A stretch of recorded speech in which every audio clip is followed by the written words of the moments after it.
I want to thank, of course, Harav Mosheh Lichtenstein for joining us and giving a shiur. Some people have a minhag of building their sukkah right after Yom Kippur, so at least if we're not building it, we can at least start learning about Sukkot. And I appreciate Harav Mosheh giving the shiur and for everybody joining us during their busy time, both in the States, and I believe people are here as well joining us in Israel.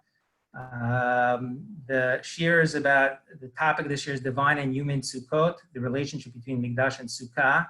We'll begin the shiur in a few seconds, but the idea is to finish around 1:15 New York time, Eastern Daylight Time, and around 8:15 here in Israel.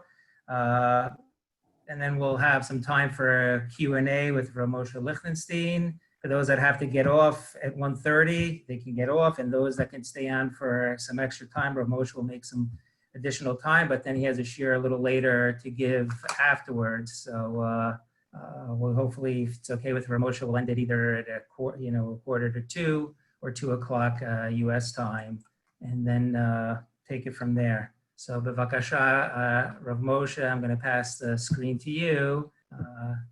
When exactly did you finish the shiur itself? If you can finish in 8:15 Israel 8:15, right? It's okay, well, I'm fine. Yeah, about 45 minutes. If you get 45 minutes, and then some time for Q&A. Okay. Good afternoon. Good evening, whoever you happen to be. Can you hear me? Yes. Come on, I'm a bit hoarse from Yom Kippur. Aleph, I'd like to thank Yoel and Debbie and Yonatan Shine, everybody else for organizing this. It's a great improvement upon the lunch and learns in the States. We don't have to pay money for the lunch. I don't have to stand 10 minutes by security guard trying to figure out who I am. I think we should adopt this format for good. Tough. I'll begin with a bit of a full disclosure. I've been trying to use these shiurim since Pesach, Shavuos, to basically for an agenda of my own, which is speaking about Haftorot. I published a book in Hebrew on Haftorot, and they're missing 5 Haftorot, those of Yom Tov Sheni. And I committed basically to doing them in the English translation to publish Yom Tov Sheni, which means I have to teach them first. So we did Yom Tov Sheni Shavuos in a Zoom meeting like this, a Shavuos time. In Yom Ha'atzmaut we did last day Pesach. So now I'd like to discuss really the Haftarah, second day Sukkot in Chutz La'aretz. But of course, even if you're in Israel, it reflects upon Sukkot in general. I just point out the following observation to begin with. The Gemara in Megillah gives us a list of all the Haftarot that we read during the year, including all the Haftarot Yom Tovim, I should say, really. And if you look in Sukkot, if you're in Chutz La'aretz, there are 4 Haftarahs. First day, second day, Shmini Atzeres, and Simchas Torah. From the Gemara's point of view, 3 out of the 4 are often the same Perek in Melachim. Melachim Perek Chet, which describes the dedication of Beis HaMikdash. The second Haftarah to this very day is from the beginning of the 8th Perek in Melachim. The Haftarah Shmini Atzeres is from there, from the end of that Perek. And the Gemara thought, and Simchas Torah, you should also read from that same Perek. We nowadays read from Yeshua, but the Gemara thought you should read from there. In other words, the dedication ceremony of Beis HaMikdash occupies 3 out of 4 slots in Haftarahs of Sukkot. And the only one that doesn't occupy first day Sukkot, when Zechariah talks there about so Zechariah is also talking about coming to Beis HaMikdash and celebrating over there. So essentially, whenever you're looking in Tanakh to describe either to celebrate or to associate with Chag Sukkot, you're basically talking about Beis HaMikdash. And that obviously, it's a major statement. Just the choice of Haftarot tells us that Chazal thought, now I should of course mention, and if for a moment, I'll put this on the screen, just a moment.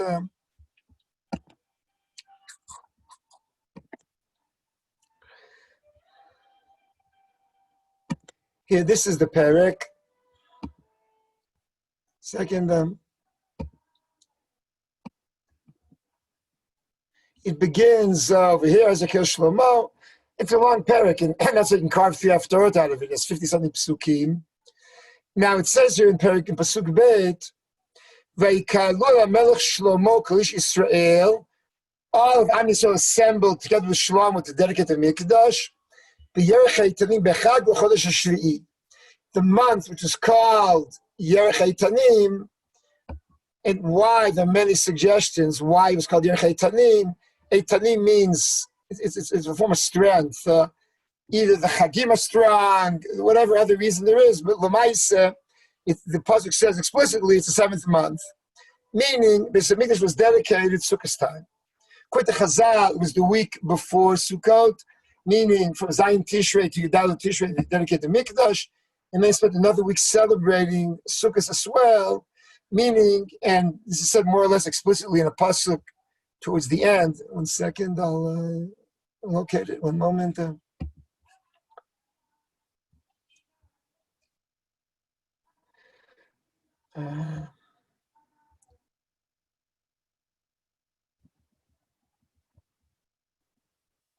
Here it is. Vayash Shlomo ba'ita yit Chag, and he celebrated the Chag. Shivat Yamim, Arba'asar Yom. So he twice celebrated Sukkot, meaning basically 7 days they actually engaged in the dedication, in all of the whole ceremony there of the 22,000 korbanot, etc., etc. And then they spent another week, Sukkot time, basically soaking it in and enjoying the Yom Tov and the dedication of the Mikdash for another week. So essentially, Sukkot and Chanukah Beis HaMikdash are combined, which is why a whole bunch of people think there's a connection between Sukkot and Chanukah, because Chanukah as well, of course, is a dedication of Beis HaMikdash. But at the very least, Tanakh is explicit that Beis HaMikdash was dedicated Sukkot time, and that obviously raises the question. So we read Haftarah because it happened in Tishrei, happened Sukkot time, so it's logical to read Haftarah and Sukkot, of course. But the story, the Tanakh, that it happened Sukkot time, assumes a connection implied between Sukkah and Mikdash.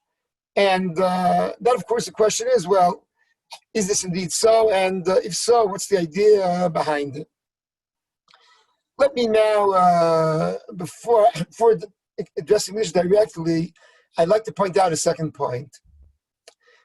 On Pesach, we know very well what happened.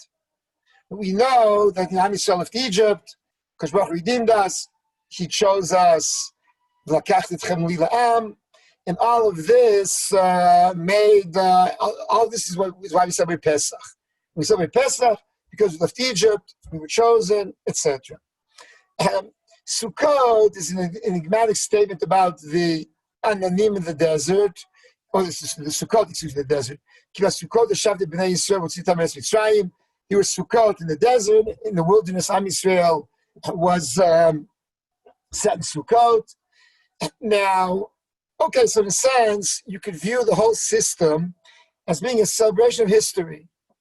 On Pesach time, we celebrate leaving Egypt, but leaving Egypt wasn't the whole story.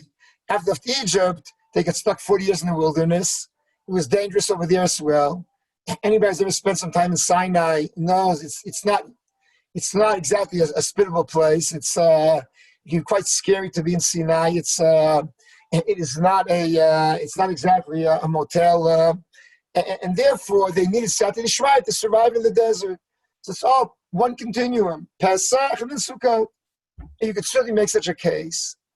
On the other hand, if we stick for the moment to Beit Knesset, we'll notice that Chazal seem to strongly divide between Pesach and Sukkot. And I'm talking about Kriyas Torah. Kriyas Torah and Pesach is, we read the story of Yetzias Mitzrayim, right? We read how we left Egypt, etc. On Sukkot, on the first day, you read what Chazal called Parshat HaMoadot, Shvatat Kohanim. You read basically the halachah, the fact that because Baruch Hu told us to observe a Yom Tov. But what's more interesting is the following: Chol HaMoed. Chol HaMoed on Pesach every day we read a different portion, which discusses, discusses whatever, leaving Egypt. And Sukkot, we read the Korbanot. Right? Chris Torah and Sukkot, you read simply the Korbanos of the day. In Chutz La'aretz, there's a bit of variety. Eretz Yisrael, you read the same Aliyah 4 times running.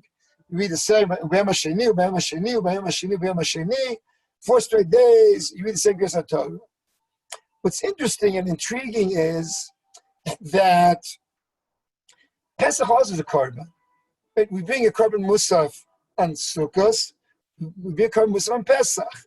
We daven musaf on Pesach and Chol HaMoed. We daven musaf and Chol HaMoed Sukkot. Nevertheless, Chazal did not institute laning the musaf of Pesach at all. Nowadays, we lay 3 aliyahs from the story of Mitzrayim, and the final aliyah is the musaf. That is a later takana. From the Gemara, you don't lay the korban at all. Meaning Pesach, Chazal did not see any need to institute the korban in Kriyas Torah and Chol HaMoed. They did on Sukkot. And it seems to me the reason is not simply because in Pesach they had greater variety to choose from, and there were more selections. And Sukkot is very little to go on. They were slim picking, so they had to use the korbanos. Rather, there's something much more basic here, which is that the Kedusha of Sukkot is to a large degree intertwined with the korbanos. The actual Kedusha Hayom of Sukkot is predicated upon the fact that we're being a korban. Here I have to explain a bit. There was an intimate connection in the Torah between korban and Yom Tov. Let me just for a moment take a pasuk, for instance. Sefer Vayikra describes all the Yom Tovim. Vayikra Perek Chav Gimel. So the final pasuk, or near the end, it says like this: Eile Moadei Hashem Asher Tikudon Mikei Kodesh. These are the Chagim. La'akriv Ishe LaHashem. These are the Chagim to bring a korban. La'akriv Ishe LaHashem, to give an offering to Kosh Baruch Hu. Ola umincha zevach u'nesachim. You bring the risk korbanos, the ola, the mincha, etc. In other words, the pasuk is describing basically the goal of the Chag, the telos of Sukkot, of the Chag is to be a korban. And the same thing repeats itself in Parshas Pinchas. After we lay all the korbanos, so the Torah says, the last pasuk there, these are the korbanos you bring on all the Yom Tovim. Kitzer, this is in addition to all the regular korbanos. Meaning, in Chazal, halachically developed this idea at great length, and I'll skip that at the moment. There's an intimate connection between the individual korbanos and the korbanos of the Yom Tovim.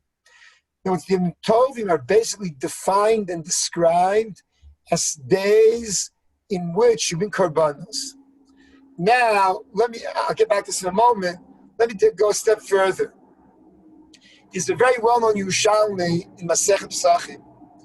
And Yerushalmi says the following: if a person makes a korban, she gave birth, she goes to a korban yoledis. A person celebrated a milestone birthday, he wants to be a korban nedava. He made a chet, he wants to go to Mikdash to be a korban. On the day that he offers his korban, it's a Yom Tov. He can't do malacha. He cannot. If you be a korban to Mikdash, it's just like Yom Tov. You can't do any malacha. Matter of fact, Yerushalmi is so disturbed. Yerushalmi asks, how can we do malacha the year round? Because every day is a korban tamid, right? So it should be a perpetual Yom Tov. So he says the Kosh Baruch Hu decreed we have to go to work. But if not for the Nebuch need to go to work, so every day Am Yisrael would be in a Yom Tov because we're korban tamid. In other words, a korban triggers a Yom Tov. To put it differently, the connection between Yom Tov and Karbanos is as follows. Yom Tov is expressed through a Karban, and a Karban triggers a Yom Tov. Now, it's a two-way street. You both trigger a Yom Tov when you bring a Karban, and you express the Yom Tov.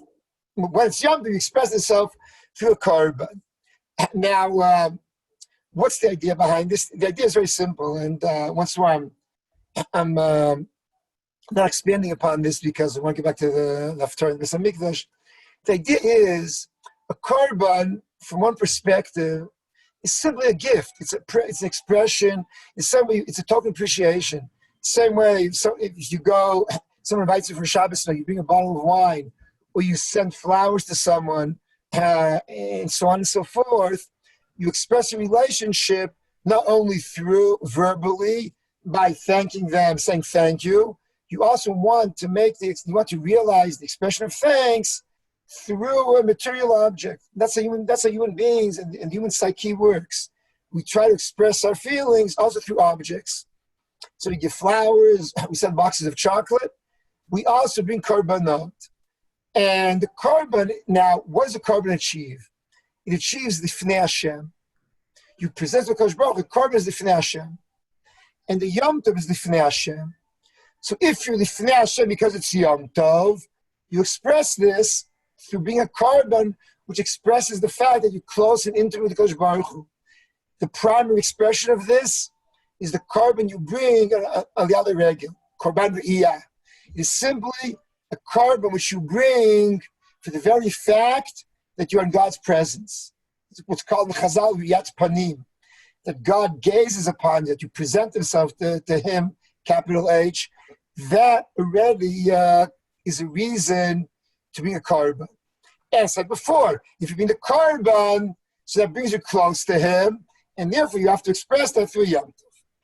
Okay, now this is true in general, but it's uniquely true in Sukkot, because when we lay korbanos hayom, what we're saying is that the kedusha of Sukkot is, to a large degree, is, as I said before, it's predicated upon the korbanos, because Sukkot is not only the time in history when we sat in the desert, it is also the chag in which we bring a whole system of korbanos which you don't have any other place. Essentially, right, if you remember the korbanot of the Musafim, there's a uniform, more or less a uniform formula. It's either 217 or 117. 217 is Rosh Chodesh, Pesach, and Shavuos, and 117 is the Yom Noraim and Shmini Atzeres. So it's now 217 and 117 are pretty close to each other, but broadly speaking, it's a set formula. Sukkot is the only Yom Tov which basically is unique. It has its own special, code, you could say. Not only that, but it's clear that this is a whole different ballgame. It's not 2 and 7. It's 14. It's 13. It's the amount of parim. The parim are more than triple what we normally bring. It's the kvasim are double. It's a whole different kind of system. Now, once more, if we had a different format and more time, you can also illustrate how the halachot of Musaf Sukkot are quite different than that of other Musafim. In a nutshell, Sukkot is a system, the others are not. Meaning, if Am Yisrael brings only one korban, instead of 2 and 7, we bring only 1 or 2. In other words, we bring 2 out of 10. Or you bring 1 out of 9, but the Eved, if you have no choice, you're behind the mitzvah. And Sukkot, it's a whole different story. Sukkot's a big machloket whether or not that works. And the reason is because Sukkot is a system. In other words, it's not simply, this is the Kedusha, this is the essence of Sukkot. And therefore, it is built as a whole system. Now, if I'll just summarize this, and once more I am not expanding, essentially the Kedusha of Sukkot rests upon the idea that you bring korbanot. Not only we're in the desert, but you also bring korbanot. Now, I don't have to tell you that korbanot and Beis Mikdash go hand in hand.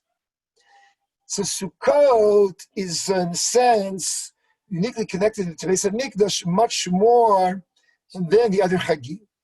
Now, let's go a step further and go back to what is Sukkot all about. Oh, first, maybe I should just add one other pasuk. There's a famous pasuk in Sefer Tehillim. Vayihi b'shalem Sukkot u'ma'onato b'tzion. Vayihi b'shalem. Shalem is Yerushalayim. Sukkot. Right. His sukkah is in Yerushalayim. U'ma'onato b'tzion. His dwelling is in Tzion. Now, Tehillim, the most basic literary paradigm in Tehillim, which is probably thousands of times, I'm not exaggerating, is the parallelism. The first, right? The first half and the second half are the same thing. The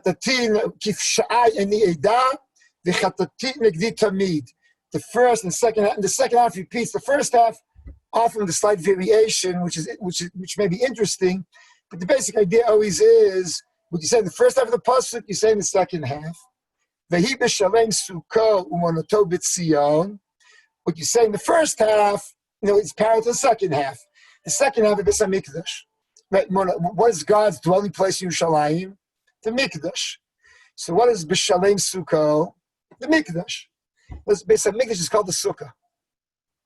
It's from the Kosh Baruch Hu's point of view, when you want to describe his place in Yerushalayim, you say his sukkah is in, his sukkah, whatever we'll call it, is in Yerushalayim, and his mansion is in Tzion. And saying one the same. So the sukkah is used to refer to Beis Mikdash, and if you remember from Megillat Eicha, I forget the exact pasuk. 1 second. It refers also to. One moment.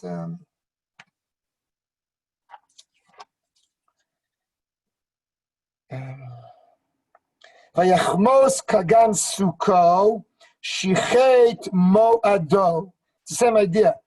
Lachmos and the shachet means to destroy. It's the similar verbs. They mean to destroy.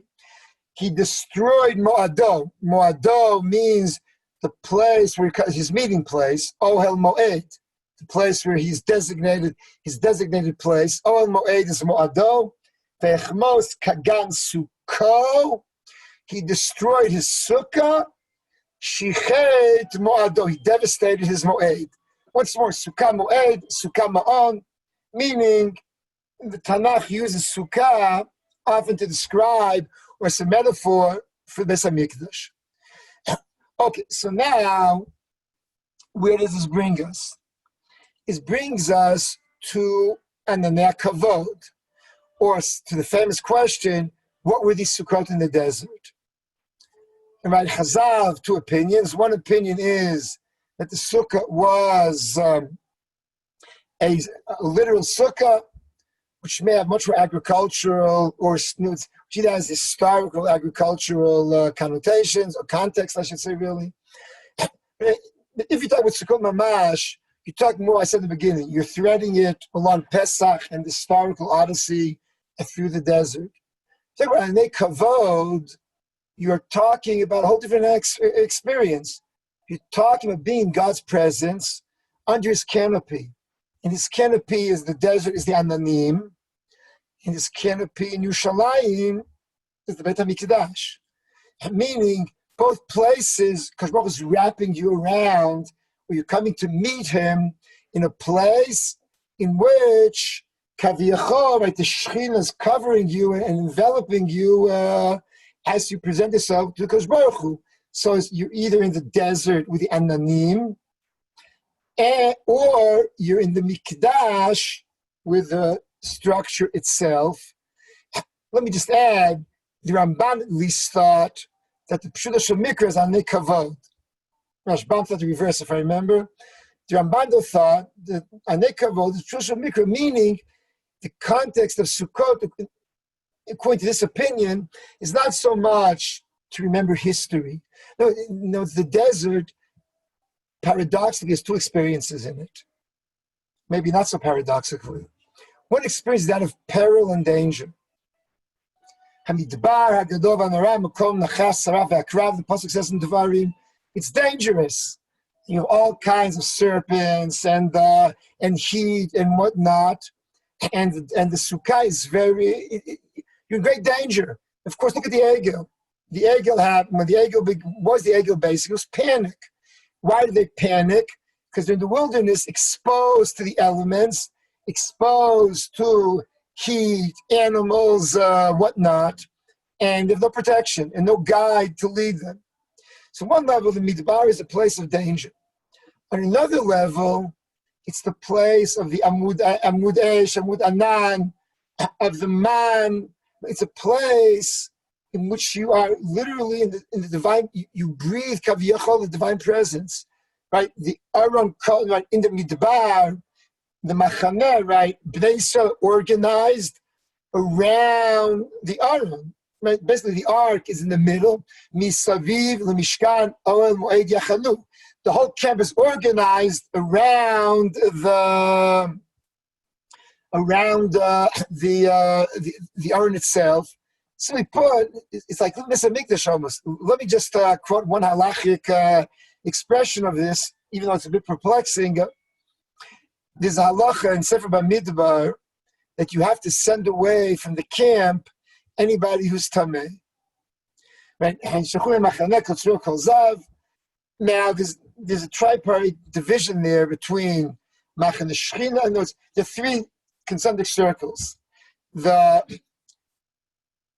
What is this translated into? So anyone in Machaneh has to leave. What is this, if he's tameh, of course? What does this mean later on? It means only Yerushalayim. Meaning there's an equation between living in the desert and living in Yerushalayim. Living in Machaneh, on the wilderness, is like living in the Mikdash. Because the Mikdash, because you surround the Machaneh, and therefore, the same way a Tameh can't be in the Mikdash, he can't be the Machaneh in the desert. Because the Machaneh in the desert is a form, it's basically an extension of the Mikdash. The same Yerushalayim is an extension of the Mikdash through all the generations. So, basically, based on the desert, they're living in God's presence.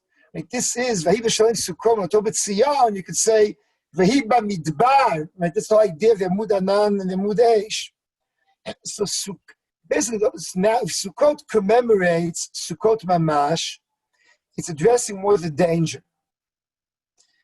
If it's Sukkot that was Anei Kavod, the question is what are we trying to single out and to emphasize from the experience in the desert? We're trying to emphasize the fact that Baruch Hu protects us. Tachat evrato yasichlach. He protects you under his wing, which that's what it means. Evrato is a wing, and tachat evrato yasichlach means he protects you under his schach of this wing. Or do we want to focus upon not the peril and the danger and the Kadosh Baruch Hu protected us? Rather, we want to focus upon how close and intimate we were with him. And this is the idea of nekavod. And the same intimacy is then, for generations, transformed into Beis HaMikdash. And so the Sukkah experience in the desert is the same experience, which is then later on relocated to the Mikdash. Now, let me add here an additional point, and for this I'll go back to the Perek Melachim for a moment. One moment. One second. Notice over here. Ve'yaviu kohanim et Aaron beit Hashem b'makomo. So they bring the Aaron to Beis Hamikdash el tachat kanfei kruvim, under the kruvim. Ki hakruvim porsim k'nafam makom ha'aron. The kruvim spread their wings over the location of the aron. Vayasoku hakruvim al ha'aron al badav. Vayasoku means, right, it's the same root of schach. They create a canopy over the aron. They are schach over the aron. And if you remember the pasuk in Sefer Shemot, the Quran described the sochichim bekanfeihem, spreading their wings over, and the same verb is sochichim. Matter of fact, I found after I began to prepare this, Rabbi Yaakov Yagem published an article in Alon Shut 142. He makes a big deal of this. He talks about similar things I'm talking about now. He points out over there that the verb schach appears in the Torah, if I remember, 4 to 5 times in the context of the Mikdash and the Kruvim. And meaning, to talk about schach basically means to talk about to spread your wings over the aron. And now, let's continue. Let's go back to the Pesukim for a moment. Vayasoku hakruvim al ha'aron. The Kruvim create the schach over the aron. I'm skipping a bit now. Vayihi b'tzei et hakohanim מהקודש והענן מלא את בית השם. וכל הכהנים לשבת מפני הענן כי מלא כבוד השם את בית השם. So the Kohanim have to leave because the house is full of the anan. The cloud basically covers over the entire base of Mikdash, and the Kohanim can't stay because the anan is full of Kvod Hashem. All the divine glory is in this expression, this anan. Now, this of course brings us back to the conclusion of Sefer Shemot. The conclusion of Sefer Shemot talks also, Vayichas ha'anan et oel moed, u'kvod Hashem maleh et hamishkan, and Moshe Rabbeinu can't enter the Mikdash because the ki shechalav ha'anan, etc. Now, this is the same anan of the Anei Kavod, and meaning the anan in Beis Hamikdash and the anan in the Mishkan and the anan in the Beis the anan, what should we call it, in the conclusion of Shemot in the wilderness, it's all the same anan. Let me for a moment go back and just quote the pasuk for Shemot for a moment. A second.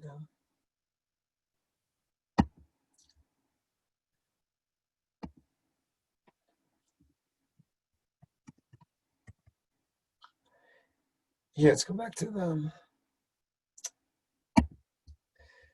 conclusion of Shemot. Vayichas ha'anan et oel moed u'kvod Hashem et hamishkan v'lechal Moshe oel moed ki shechalav ha'anan u'kvod Hashem et hamishkan. This is parallel, totally parallel to what we saw before about the Kohanim, right? The anan covers or basically the anan fills up the bayis, and the Kohen have to leave. And there's only one Kohen. At the end of Sefer Shemot, there's only one Kohen yet. It's Moshe Rabbeinu. So this is what happens over here. And now the pasuk continues. Ubehalot ha'anan me'al mishkan su bnei Yisrael ki anan kitzer. This is the same anan, the cloud of the Mikdash and the cloud of the Ananei Kavod is one and the same, really. So Sukkot is an expression of Ananei Kavod. Beis Hamikdash has the Ananei Kavod within it. All this means, I said before, basically Kadosh Baruch Hu's presence, and therefore, Chag Sukkot, when do you dedicate the Mikdash? On Sukkot, because Sukkot is when you celebrate the Ananei Kavod, and Sukkot expresses itself to the Korban, because when you in Kadosh Baruch Hu's presence, you bring a Korban. So basically, Sukkot and the Mikdash both express the idea of the Anan, or both revolve, I should say, around the Anan. Now, let me add an additional point. I quoted before the pasuk about the Kruvim. The Kruvim is sochichim bekanfeihem. About 20 years ago, went to Yeshiva. If I remember, it was Moshe Fisher, but he wrote me a beautiful article, which discussing the Kruvim. The basic point of the article, if I remember, was the following: that you have two kruvim, sochim bekanfeihem, and of course the kruvim, there's a huge tension between the prohibition of the zara and the kruvim, right? We never want to make it material objects. Nevertheless, we have kruvim. It's a tension which many people have discussed. His suggestion was that the reason that two kruvim, we're not interested in the kruvim. We're interested in the space they create beneath them. What we really want to do in the Beis HaMikdash is not to address the kruvim. It's the space beneath. And when they basically create the space, which has a boundary, the aron and the kruvim, and in between is basically a space, because space expresses the fact that Kadosh Baruch Hu is incomprehensible to us. Let's let machshavat tfisa be. Space is the most abstract thing we can talk about. So essentially, the idea of the kruvim is not the boy-girl karuv. It's not the karuv itself. It's the space created by them. And Sukkot is the same thing, right? The basic idea of Sukkah really is the space beneath the Anan. The Anan creates a space in which you speak to Kadosh Baruch Hu. Now, let me quote for a moment an additional Gemara which emphasizes this. Second. Take a look at a very surprising quote from the Gemara. It's the Masechet Sukkot of Tet, as you can see. They were discussing the pasuk Chag Sukkot Shivat Yamim LaHashem. The Chag Sukkot is dedicated to Kadosh Baruch Hu. It's a strange phrase. The Chagim usually for us, not for him. So it was like this. Kishem Shechal Shem Shemayim Al Chagiga Kachal Sheshmayim Al Sukkah Shenimar Chag Sukkot Shivat LaHashem Machag LaHashem Sukkah LaHashem. The same way that Shem Shamayim dwells or resides in the carbon Chagiga, so to the Sukkah. Same way the carbon is dedicated to Kadosh Baruch Hu, so to the Sukkah. The Sukkah is Sukkah LaHashem. It's basically a Sukkah which is Kaviyachol given to Kadosh Baruch Hu. And this is because the Gemara they use it in a halachic context to explain various halachot. But the point is that the Sukkah is analogous to a carbon. The same way the carbon is dedicated to Kadosh Baruch Hu, so too the Sukkah is dedicated to Kadosh Baruch Hu. And they serve one and the same function. Okay, having said all this, I now want to stop for a moment and point out that nevertheless, there is a major difference. The difference is the following. In Beis HaMikdash, we go to his dwelling. Right? You leave your home, you go on Aliyah Regel. Man enters God's abode. He doesn't come to our house. We go to his home, we leave everything behind, and you go up. Something Zechariah says, in the Sukkah, though, the reverse seems to be happening. Kadosh Baruch Hu enters into your home, Kadosh Baruch Hu comes to visit you. Because when you create, the Sukkah is your Sukkah. It's in your house, and Kadosh Baruch Hu Kaviyachol comes to your home, and he visits you over there. So if you want, this goes back to the desert. Am Yisrael is living his life. Am Yisrael are living their lives over there, and Kadosh Baruch Hu accompanies them in their lives. It's the Mikdash and the Mishkan are time out. You go to Beis HaMikdash, you leave your life behind, you take a time out, you go up to the Mikdash, and then you return back. The same way, the same dynamic of Mamad Har Sinai.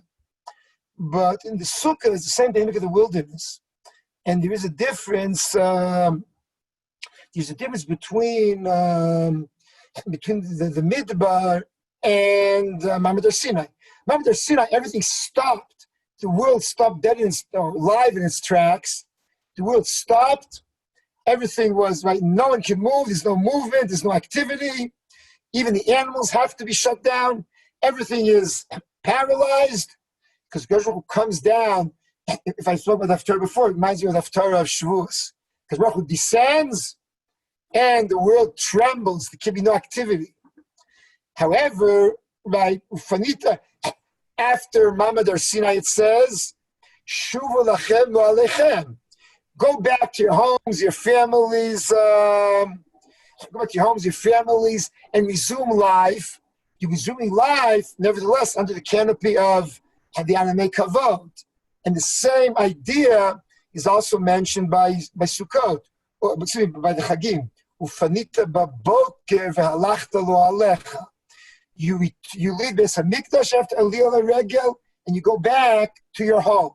So in that regard, the same way the Amud Anan and the Mishkan continued, began Mamad Har Sinai, so too the Sukkah continues, happens Beis Hamikdash. So you have the Mikdash Yerushalayim, but then we have also Sukkot, which will also continue this. Now, time Beis Hamikdash, there's real tension. Like, you've got another regel, you stay home in your Sukkah. So obviously, you have another regel, but if there's not another regel, you then have the Sukkah has to replace. If you've got another regel, hopefully find the Sukkah, but if not, you're Holchei Drachim. And so, presumably, you find the Sukkah nevertheless.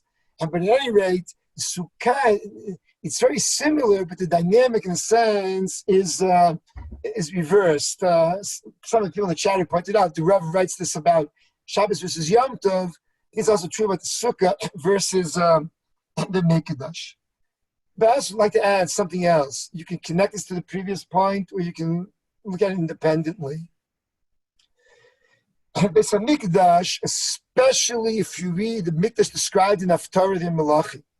If you read in Haftarah Shlomo, and this I did write about in the Haftarah book in Hebrew, and some of the other Haftarot, it is a grand building. Shlomo built a grand edifice. Shlomo wanted to make a magnificent building that expresses his majesty. Nachon yehar beit Hashem b'rosh harim nisam mikvaot. It's a building which can be seen from miles away. It's a grand edifice. Unlike the Mishkan, and unlike the Sukkah. Sukkah is very humble. The Sukkah is, basically a few boards, a little schach, some leaves. The Sukkah is very misken. The Sukkah is small. It's a Sukkah. And the Sukkah, if the Mishkan radiates majesty, the Sukkah radiates the reverse. It's temporary. But, and this is a crucial point, the Mikdash itself has two elements. There's one element of majesty, the other intimacy. The intimacy is in Kodesh HaKadoshim, and to a lesser degree in the Heichal. Think for a moment about yesterday. V'chol adam lo yeh be'ol mo'ed, v'vo lechaper b'kodesh ad seito. Has to be intimate. And Chazal have very strong metaphors about the kruvim. Chazal see the kruvim as a metaphor for the they describe it as ruchi batchem nifnei makom kichibat zachar nekeva. See how the Kodesh Baruch Hu, the relationship is described there almost in sexual terms, almost as a metaphor like shiurim to describe the man-God relationship. Now, the Sukkah lacks the majesty. But in the sense, it can provide, but the point is, Kodesh Baruch Hu can visit you in a small Nebuch Sukkah. You don't need for that to be a majestic Beis Hamikdash. Maybe I should put it differently, which Shlomo will say further on in that same parak. And even the most majestic building in the world is basically a humble abode relative to Melech Malachim. It doesn't make a difference. It can be the biggest and tallest and most beautiful building in the world. It's still basically a sukkah. So Sukkah tells us, even though the Mikdash has majesty and glory in it, that's not the essence. The essence really is the sukkah itself, the anan, the space. And in that regard, the idea of Sukkah is no different than the idea of the Mikdash, even though they're very reverse in terms of the architecture and the position. I should also add, I forgot to mention before this, that interestingly, the Gemara learns the fact that you have to sit 7 days and 7 nights, or maybe let me just preface the question. The Gemara wants to know, how come a lulav you take once a day? Right? You take a lulav once a day, and that's it. You pick it up, mid'adbei nafakbei, meaning the moment you pick it up, that's it, a split second. A sukkah have to be day and night. The one wants to know, how do you know this? If you look at Masechet Sukkah, Daf Mem Gimel, so the Gemara says, you learn from Milui. some in the Miluim, that'll be 7 days and 7 nights without leaving the premise, so doing a Sukkah. Meaning, lulav is a mitzvah. Sukkah means being in the Kodesh Baruch Hu's presence. It's learned from Miluim. You're in the Kodesh Baruch Hu's presence, so therefore you have to be there constant. It's 7 days of experiencing His presence. And that's, in a sense, what the whole point of Sukkot is all about. You could add a little more. You could add here a little more, but I'll conclude because time is running out. I just want to say a sentence or two about, if you want, yesterday and maybe coming Sukkot as well. To the best of my knowledge, in the U.S. as well, in Eretz Israel, certainly with the exclusion of the yeshiva, maybe because of our kapsulot, but essentially all of Am Yisrael daven in Yom Kippur instead of in a shul and a sukkah. Literally, and on the streets with all kinds of makeshift coverings and awnings and gezabus and whatnot. And Am Yisrael, in a sense, left the bayit into the sukkah. It was obviously not easy, I mean, in 90-degree plus heat, to spend Yom Kippur outdoors, but there was a Mesiras Nefesh in the sense of re-experiencing the idea of being in the midbar and being with, having quote unquote on the kavod, praying, the davening of Yom Kippur under the sky with minimal sukkot, and it was like being in the midbar, and being in the mid, and to what there was a certain inspiration and uplifting to this, which was due with davka to the fact circles were different. I'm convinced that the schus of davening makeshift minyanim and in temporary accommodations, in of itself is a tremendous schut that did a lot to bring the other tefillot upstairs to the kisei kavod. Normally you need kavanah to do that, but when kavanah says that you're invested in the tefillah and that you're serious and you're sincere, when you go to such great efforts in advance and you put so much effort into making sure you can daven, and when you do it despite the hardship and the difficulty, so that in itself expresses your seriousness, your sincerity, and I think it's a great inspiration. And in a sense, if the point of this whole shiur is that you can meet Kodesh Baruch Hu in the Sukkah, in the Midbar, so I think we already did this in Yom Kippur to no small degree, and it may happen again in Sukkot, but that in and of itself is a message which I think is important, independent of the Sukkah that we have outdoors, in which we'll sit in, and B'ezrat Hashem, the same way we sat in, we'll sit in Sukkah this year, B'ezrat Hashem, as we say at the end of Sukkot, you had something sket le'sheib, Sukkat oro, shel livyatana, and the Midrash says in Shir Hashirim, Smalo tachli roshiv imoti chabkeini. It's supposed to Shir Hashirim that I put my head under his left arm and his right arm embraces me. Smalo tachli roshiv, the Sukka. Imoti chabkeini is, what is it? Imoti chabkeini is anan shchina latid lavo. Amen. Ken Yitzhak. Thank you very much, and Chag Sameach to everybody. It's good to see many familiar faces. Toda rabah. Thank you very much, Moshe, for this beautiful shiur. I know you have to go and record another shiur. We can just take the one we recorded in Zoom if you want to stay. But we also said we would open. We said we would also open up some questions. I'm sorry. I'm not going. I have another 40 minutes till they need me, so I'm fine. Okay, so I know some people have to leave, but if somebody wants to stay on for some Q&A, either questions about the shiur, you can raise your hand and I'll unmute you, or if there are any other things about Inyanei Diyoma that people have questions, I'm happy to unmute. I just apologize for not adjusting the chats. I was too absorbed in the shiur itself. So sorry. So I'll look at it later on doing that, but I couldn't read the chats. Rav Nesanel, okay, Nesanel Baron, Rabbi Nesanel Baron from Brothers Israel is the question. Okay, thank He's you. unmuted. So ask a question going back to Yom Kippur and Rosh Hashanah as opposed to looking forward to Sukkot.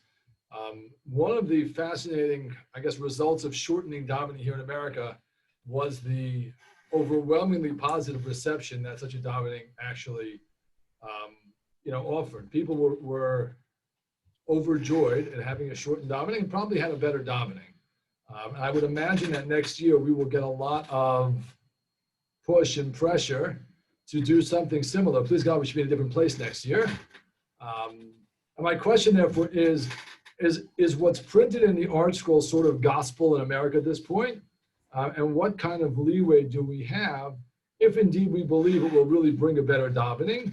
And I would contrast that to yeshiva. My son's in Shana Bet now. He was sad that that davening was shortened. Balabatim in Long Branch, New Jersey don't feel that same, they don't approach davening with the same spirit, they don't understand it the same way. What kind of latitude do we have moving forward? I agree with the observation. I think the crucial question here is, do people feel, it's like this, the idea this year was to make tefillah short but intense. And I reminded the Gemara in Brachos, the Gemara says in Brachos, it tells a story about two Talmidim. One of them, he was a chazan, and he went on forever. He was ma'arich and ma'arich and ma'arich, and the Balabatim got upset. And one of the Amorim says, he's not longer than Moshe Rabbeinu, who prayed for 40 days. And then the reverse story, the other guy was very short. No, he was much too brief. So they said, he's not short than Moshe Rabbeinu. Moshe Rabbeinu said 5 words. Kel na refam Allah. The question is the intensity. The question is not the duration per se. I said Yeshiva the other day, how come Moshe Rabbeinu said only 5 words? It's obvious. He was in distress. When you pray for a chol, 5 words can suffice. When you're not praying for a chol, it's much more difficult. So you have to. So if people feel that it's short but intense, and because this year's circumstances make us intense, you can't say this year without feeling it. But so now, if people want next year to be shorter and more intense, and they're invested in the same way, that's one kind of discussion. If people simply are using this as an excuse to chuck out whatever they don't like anyways, for years you want to get rid of Koheles, and now we finally have the ability to do it, to pull it off. One of the minyanim here in Alon Shua, they want to get rid of Kohelet. Why do they get rid of Kohelet? I don't know. I think it's for 20 years they want to get rid of Kohelet, and now's an opportunity. So if that's the in Zeharosh, if that's the idea, it's obviously a negative idea. That's broadly speaking. To go back to the other point, tefillah evolves constantly. I can point out, if you all want, we can maybe once make anything Zoom share about changes in tefillah from our childhood. At least I'll say like this: if I'm in a friendly forum over here, and I felt very strange this year in Kippur. I realized it's the first time in my life I've been one of the oldest people in shul, and I wasn't the oldest, Baruch Hashem, but I was one of the oldest people in shul because we had no guests, only 20-year-old kids, and it was a humbling experience. It was not pashut. And now to go back to, so I can make a whole Zoom thing here about how over the last 40, 50 years things have evolved and changed. The machzor I got as a child, as a 10-year-old, the machzor rabbi I got is not quite the machzor Koren that they publish nowadays. No, probably not the art scroll. And so tefillah constantly evolves, and it's this constant process. Now, your son will tell you, I assume, or I hope, so I'll tell you, that the model that I've said probably 100 times in yeshiva per year, not per, for my lifetime, is all these things should be done in an evolutionary and not a revolutionary fashion. Now, evolutionary means a certain dialogue between the kahal. Often it's imperceptible, sometimes it's articulated, usually it's imperceptible. Things happen, but at the end of the day, it's not quite glacial, but it's slow. It's like the Everglades. It flows, but very slowly, and it's much healthier like that. Now, if some of the things which happened this year, I think will indeed enter the mainstream. and this may have been the catalyst, but they will enter the mainstream. And, 20 years now, people, scholars read articles, when did we stop saying Mishaberach? Or when did we throw out, or, such and such a piyut?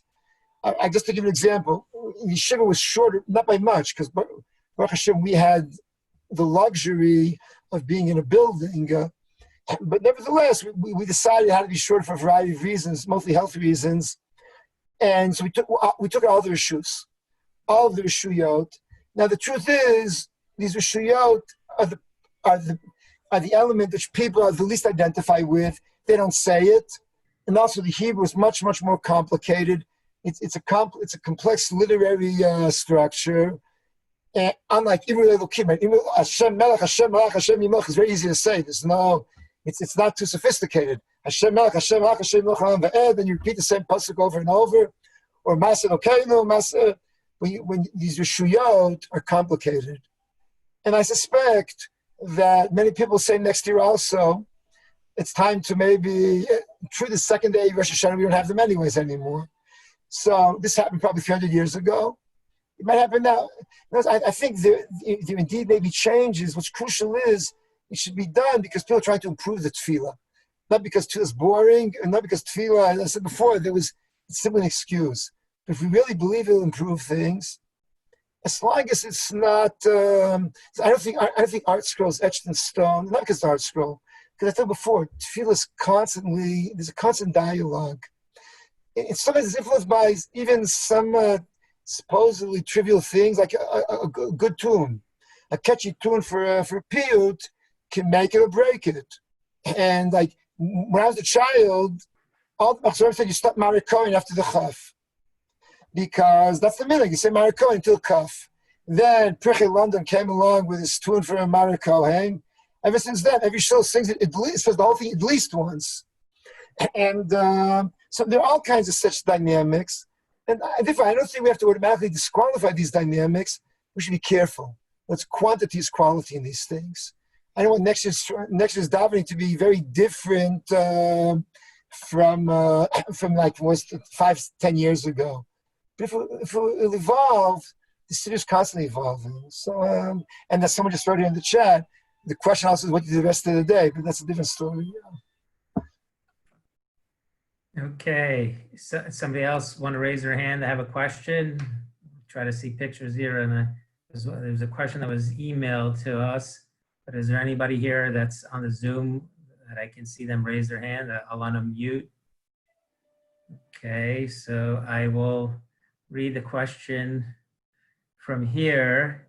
Rav Moshe, somebody wrote that a few years ago there was something Rosh Yeshiva wrote about not turning every crisis into a crisis regarding adding tefillot and tehillim. At the beginning of the pandemic, the Rosh Yeshiva advised that people should add tefillot to Shmona Esrei along with Avinu Malkeinu and not skipping Tachanun on days we normally would skip. Today, the 11th of Tishrei, I would think we should continue following those protocols, but should we have stopped over the summer?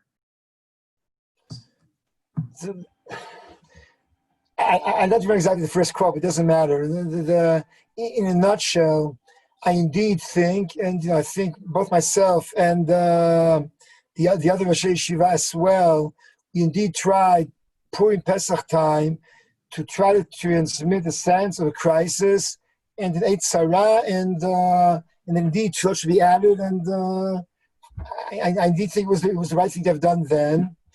Over summer, I think things basically, not only did things ease objectively, but I also think subjectively, people have a different feeling.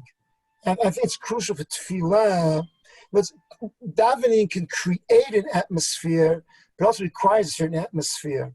If people don't feel a crisis, like I tell you, we stopped saying, at some point we transferred to saying one perek Tehillim in the yeshiva, and after a while we stopped even that. Because when I went around, at least in Israel in the summer, I went up north in Ben Azmanim, all of the beaches, all of the recreation they were mobbed, and they have kayaks. For America, it's a joke, but there's one place near Kiryat Shimon where they have kayaks, And, it's a small stream. It's not quite what you call a river in North American standards. Nevertheless, I can tell you, in the parking lot, there were probably 500 cars with probably 1,000 unmasked people. And when the whole country forgot, shrugged off the whole crisis, you can't have a tefillah beit tzara when people are cavalier and have basically shrugged everything off. There has to be some kind of correspondence. Tefillah has to correspond. I said this in Yeshiva, I'll say it again. If I try to daven in Tu B'Shvat, Yom Kippur davening, if I try to daven the Ilah, say on day after Tu B'Shvat, is spiritually wrong. You can only daven the Ilah when there's a correlative between your inner feeling and the words you're expressing. If there's no subjective correlative in your neshama, it can't be done. In other words, if you hug your wife when you don't feel anything, it's wrong. That's the correspondence between your feelings and your expression. And now sometimes the expression creates the feeling, but there has to be some kind of correlation. And over the summer, I felt the correlation was undone. And when it's undone, you can't do it. There's also something else, that's inflation. We stopped saying Avinu Malkeinu, and we had a discussion, some of the Rosh Yeshiva and the Ramim. We said that, so if we say Avinu Malkeinu for 4 months running, Avinu Malkeinu and Elu Asisman truly worthless. We will simply have eroded it through inflation. And inflation is a danger, not only economically, it's a spiritual danger, it's a danger in everything you do. And in relationships, it's a danger. And so therefore, I think indeed it was the right thing. Now, I know about North America. In Israel, the sense of a crisis is probably 5-6 days old now again. Now, I really think we should it's really time to resume maybe some of what we did Pesach time. Things have gone out of hand. I think people also feel different. And when people feel different, so then it may make sense. But it has to be, outside this, if nobody being insulted here, I've been to shuls in America at least maybe the last 2-3 years. They're still saying Tehillim for the Intifada. In 2000, they started saying a Perek Tehillim, and then they sort of, no one probably remembers why. But you go all kinds of shuls, and every day, after Enkel Okeinu or whatever, or Aleinu or Shishal Yom, they say Perek Tehillim, and they mumble it, because the Intifada was over 10 years ago and started like 17 years ago, but someone forgot to send it, turn off the switch. So now they still have another Perek Tehillim, which is, they basically taken Kuf Lamed and lost it. So you have to know not only when to say it, but also when to stop saying it. That's my opinion. Okay, thank you very much. Again, Christmas to everybody. It was great being here, and glad to do this again some other time.